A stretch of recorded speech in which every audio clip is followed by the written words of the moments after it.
generally a developer who defines that, as you would expect, because they know their systems.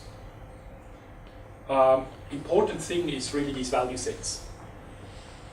Again, we touched on them this morning shortly, but a value set is a band list states. I take that as a simple thing.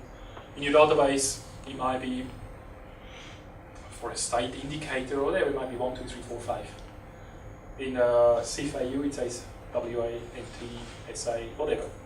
So you can write code to map that 1, 2, 3, 4, 5 to this, or you can add here a value set list that I will show you on that does that for you, so you don't have to write code to map your state value to the SIF state value. It works for in and outbound. Inbound messages, well, let's say outbound, it's the one we're going to do much more about is publishing. So it's an outbound message, so you have mappings in there.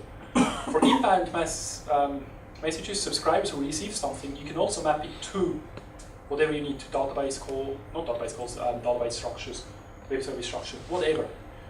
The way it does it is uses internal adapters and blah blah. We'll get to that a bit more. Here is again very specific.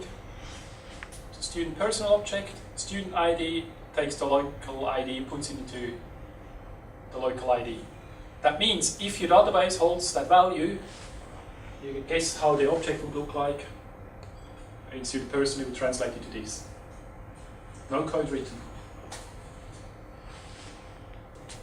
For inbound mapping, as you would expect, it just works the other way around. You say that local ID from goes into that field. So it will then populate a field called this with that value. The other way around, as you would expect. Don't worry too much about that default, just use that.